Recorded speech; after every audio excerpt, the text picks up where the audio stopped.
सोलंकी से जवन सुने आई लोगन का अपेक्षा है जवन चीज सुने खातिर अपने नेता खातिर तो 1.5 मिनट हूँ 2 मिनट हूँ 3.5 मिनट में कुल खत्म करी तो करे बाद मौके का प्रसंग हुई। आजा मास्टर भी जिंदा है नेताजी,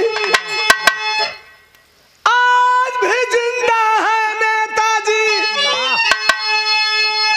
कीर्ति जिनकी कायम है। और ये लाइन पर इतनी सी भी अगर मोहब्बत होगी, रात को 2 बजे आप बैठे हैं जिनके गीत सुनने के लिए, इतना भी अगर मोहब्बत होगा कलेजे में तो अगली लाइन पे समर्थन चाहूंगा। आज भी जिंदा है नेताजी, कीर्ति जिनकी कायम है, हम सब के लिए तो अखिलेश ही मुलायम में 3 लोग जा रहे थे। ज्योति सुनो, हवाई जहाज में 3 लोग जा रहे थे, एक चीन का था, एक जापान का था, एक इंडिया का था।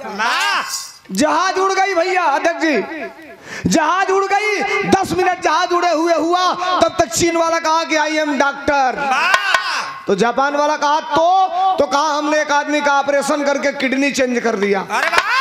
सुनिएगा मार साहब, तो कहा किडनी चेंज किया तो क्या हुआ, तो कहा जो किडनी चेंज किया, जो टाका लगाया, उसके 1.5 घंटा के बाद वो आदमी खड़ा होकर काम धंधा ढूंढना चालू कर दिया।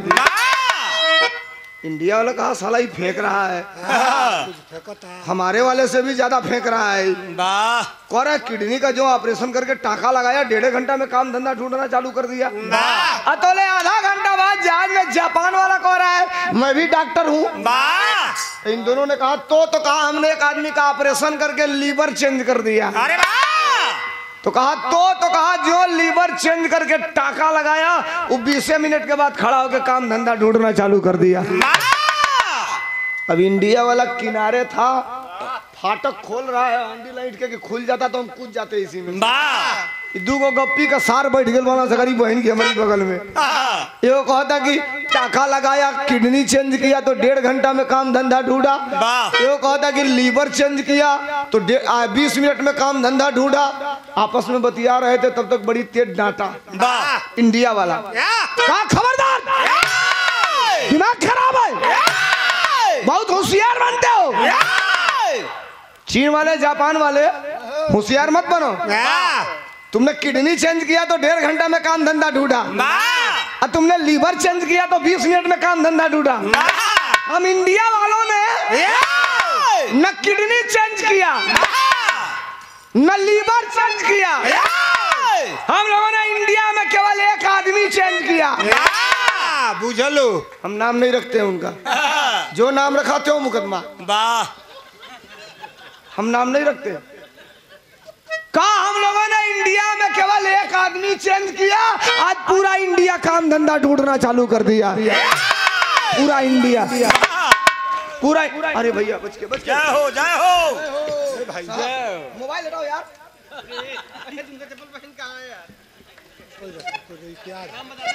हम बहुत सतर्क रहते हैं भैया।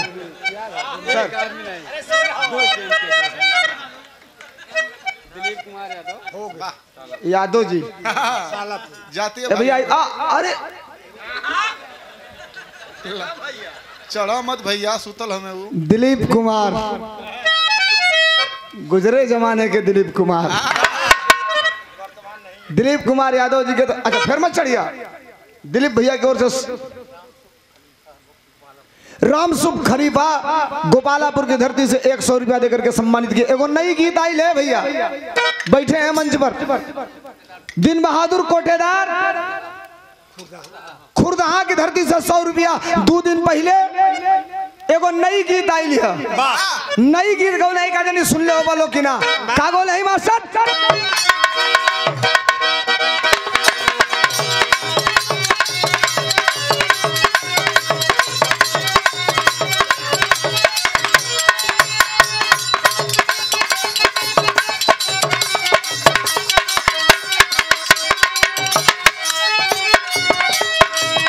भारत यादव इंदौर वाले, मध्य प्रदेश में जुलाई से हम लोगों का ड्यूटी लगी है।